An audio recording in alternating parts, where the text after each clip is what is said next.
Welcome back to The Time Culprit. We hope you enjoyed our first episode. If you'd like to support the Bedford Thespians, like this video and subscribe to our channel. Without further ado, welcome to Ancient Egypt. Previously on The Time Culprit, X and Keone went through time to save the timeline and their mother Thalia, when earlier that morning... Ugh, sand.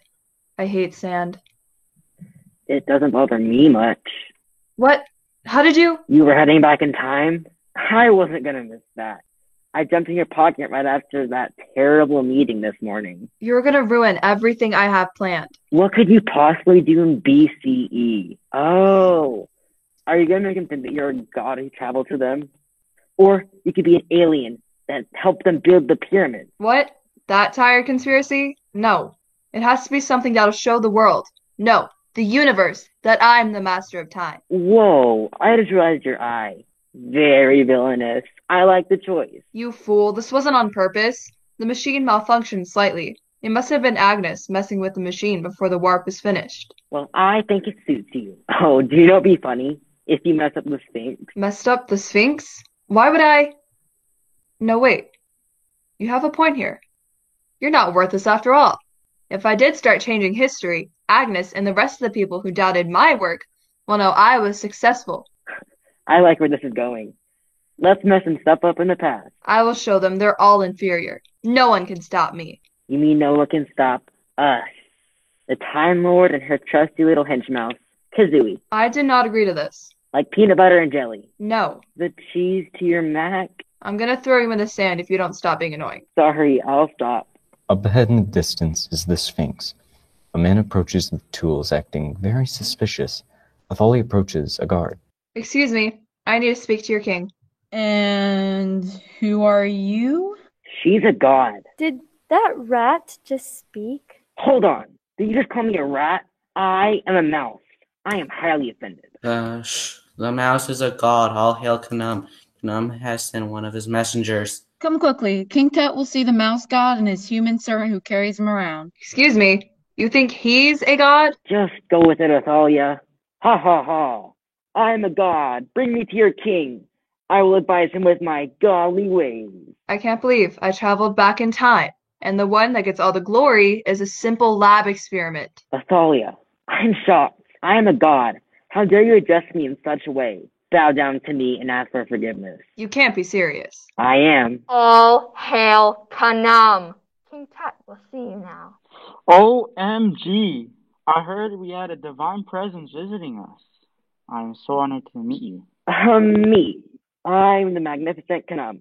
My lord, the human is his servant. I am a scientist. She is my servant. She walks me to places with her human legs, and I bring great messages from... From Ra? Yes, Roman, my best friend. He means Ra. Do not speak unless spoken to. Oh, she's okay to speak. Sometimes I get tongue-tied, and I beam my thoughts to her, and she says them for me. Of course. Yes, your holiness. Whatever you say. You're such a kind god. I really am. What would your holiness like to see today? We'd like to see the Great Sphinx. Ah, yes. The Great Sphinx, to honor Ra. My prized possession. Yeah. We have intel that someone's gonna ruin the nose. What? Not the nose. That's my favorite part. Guards, send everyone to the Great Sphinx. We must protect it at all costs. As the guards rush away with King Tut following in a chariot, Athalia and Kazooie exchange a look of accomplishment. And now a message from one of our sponsors. Are you tired of the boring, generic gifts? Don't know what to buy for that not-so-special someone? You know, the person you are obligated to buy a gift for. It could be your annoying coworker, that one friend your mom forces you to play with, your annoying little brother, or maybe you're the parent of a terribly spoiled child. Well, look no further. Introducing the DIY Diamond. It's a lump of coal, that's all. And one day, maybe, possibly, it will become a diamond long after we've died. All you have to do is pick up that phone and dial 1555 Diamond and pay a one-time fee of $500. And leave the recipient speechless as they open up their very own DIY Diamond. But now, DIY Diamond is not an actual diamond. DIY Diamond is a lump of coal. All purchases are final. DIY Diamond is not proof to go into any cooking appliance, and we are not responsible for any fire or damage to your house. And now we return to The Time Culprit. The sun had shifted from above their heads into the horizon. It had been a while since they ran into the random Egyptian man who sold them new clothing that wouldn't make them stand out. X and Keone made their way into Giza to find a stolen statue of a mouse that looked oddly familiar to Reggie. No. This cannot be happening. Why him? That's a pretty cool statue. Say that again, and I'll leave and go back to the lab, and you two can find your mother on your own. Who is that, Reggie? And why do you hate it so much? That is Kazooie, my nemesis, an inferior version of myself. And I don't hate. That's such a useless emotion. I despise him.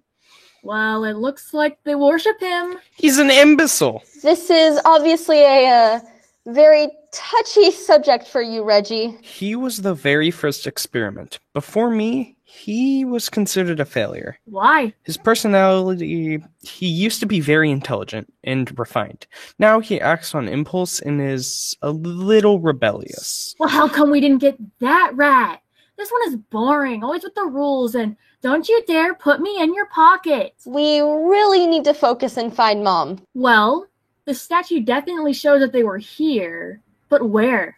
X and Keone look ahead in the distance and see the Great Sphinx, still intact with a plethora of guards surrounding the perimeter. How are we going to get past all of those guards? Wait, if they think Kazooie is a god, what if you pretended to be him, Reggie? That sounds awful, but I think it will work.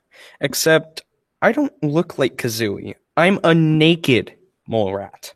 Tell them you got hot and took your coat off. It's like an oven out here. There's no way they wouldn't believe that. I don't know what I'd do if we hadn't run into that guy we bought clothes from. My hoodie's definitely not suited for this weather. Yeah, but I had to trade my gold bracelet for them.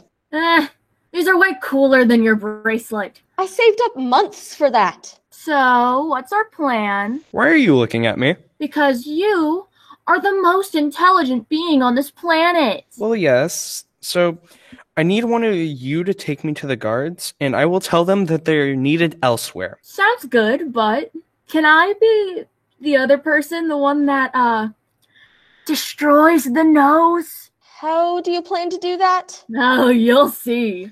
So we have a plan. Let's go. X, Keone, and Reggie make their way to the Great Sphinx. Keone takes Reggie in her hands and goes right up to the guard. Halt, by order of the Pharaoh. I am the great god Khnum.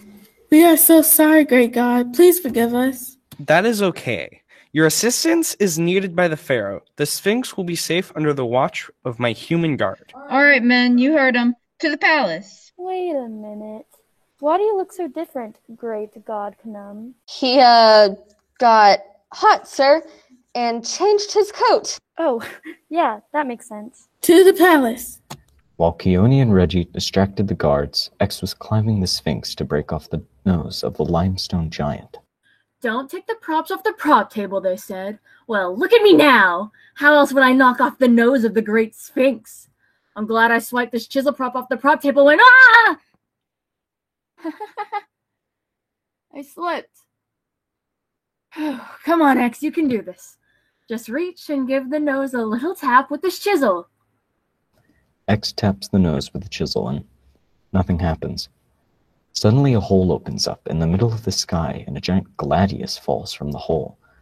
The ancient Roman weapon comes crashing down on the exact spot X had previously tried to chisel, causing a great crack along the nose. Whoa! I guess this raw guy is real. Thanks, bro! Now let's see if my chisel works.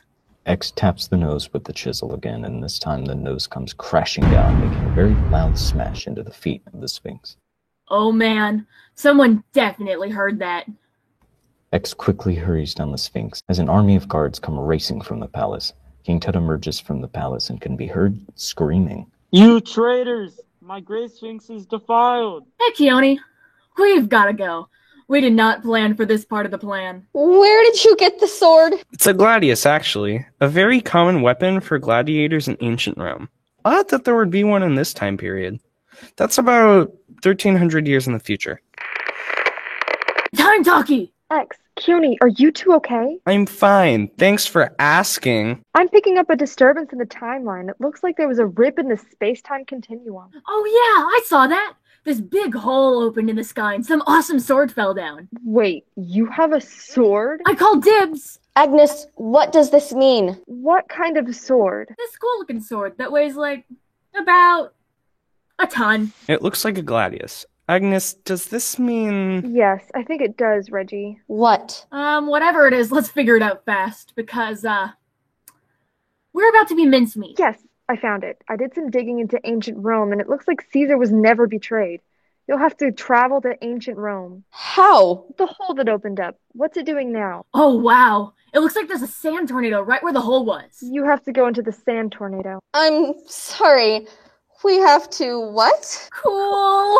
If Agnes and I are hypothesizing correctly, that sand tornado is actually a time portal. Yes, it's a good chance that it will transport you to where Athalia is. A good chance. So, like, there's also a good chance it just rips us apart? Well... Yes, that is a possibility.